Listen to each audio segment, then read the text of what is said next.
La gente es pobre porque es perezosa. Yo lo he escuchado. Me decía alguien, una persona que quiero mucho, no lo voy a mencionar, pero me decía alguien, una vez estábamos leyendo el periódico, eso que se hacen llamar periódicos aquí, y decía, traen nicaragüenses y hondureños a cortar café. Nicaragüenses y hondureños. Entonces la persona que estaba leyendo la noticia me dijo, qué barbaridad, qué perezosos los salvadoreños. Tienen que traer nicaragüenses y hondureños a cortar café, porque los salvadoreños no quieren trabajar. Y entonces yo le dije, ¿y por qué no vas a cortarlo vos? No tenés trabajo. Te pagarían $95 al mes, libres, por trabajar de sol a sol. ¿Por qué no lo haces tú? No, yo no lo voy a hacer. Bueno, ellos tampoco. Que el problema no es que sea perezoso.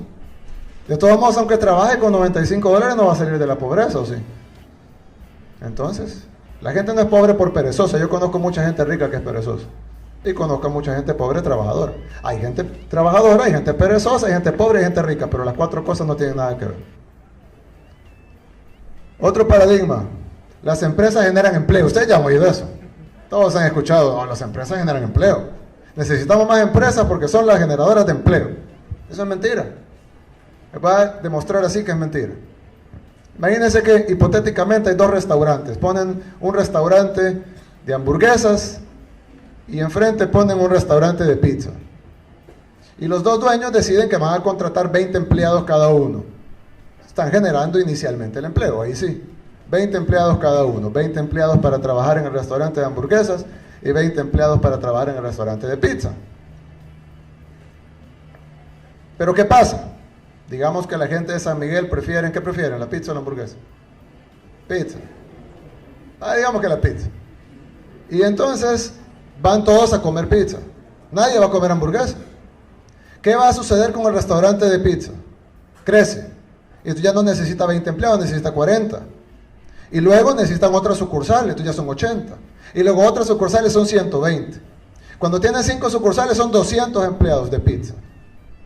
Y nadie fue a comer al restaurante de hamburguesas. ¿Qué le va a pasar al restaurante de hamburguesas? Va a quebrar. ¿Y entonces cuántos empleados va a generar? 0. ¿Por qué? Los dos eran empresarios, los dos querían trabajar, los dos querían poner un negocio, los dos tuvieron más o menos la misma idea. ¿Por qué uno genera 200 empleos y el otro 0? Si las empresas generan empleo, los dos deberían de generar 100 empleos cada uno. ¿Por qué uno genera 200 y el otro 0? Porque el que generó los empleos no fueron ellos, fueron los consumidores. Fueron los que decidieron ir a comer pizza, en lugar de ir a comer hamburguesa. Ahí queda demostrado que los 200 empleos, probablemente los 20 empleos iniciales sí los generó el empresario. Pero los 200 empleos que continuaron, que se quedaron al final, lo crearon los consumidores. Y los 20 empleos que se perdieron al restaurante de hamburguesas, los mataron los consumidores. Entonces las empresas no generan empleo, las generan los consumidores. Es bien fácil de explicar. Sin embargo, vemos los periódicos, escuchamos a los tanques de pensamiento, a los analistas. No, las empresas generan empleo. Y nadie los contradice, porque es un paradigma. Lo tomamos como una realidad, aunque no es real. Necesitamos incentivos fiscales. Las empresas no vienen a invertir porque pagan muchos impuestos aquí en El Salvador. Necesitamos bajar impuestos para generar incentivo fiscal y que las empresas vengan e inviertan en nuestro país. ¿Suena bien? Bien. La contradicción es que los países con impuestos más altos en el mundo son los de más alta inversión extranjera. Y los países, por ejemplo, en Europa, en Japón, en Estados Unidos, los impuestos son muchísimo más altos que en El Salvador. Y hay más inversión. Y países que tienen menos impuestos que El Salvador, como algunos países de África o Haití, no tienen empresas. Entonces uno diría, bueno, ¿y qué pasa? Bajo esa teoría, Haití y los países de África que no tienen impuestos o que tienen impuestos bajos, deberían de estar llenos de empresas. Y países con impuestos altos como Japón no deberían de tener ninguna empresa. Los empresarios no invierten a donde es más barato. Si no, el municipio de Chirilagua tuviera la mayor cantidad de empresas. Los empresarios invierten donde es más rentable.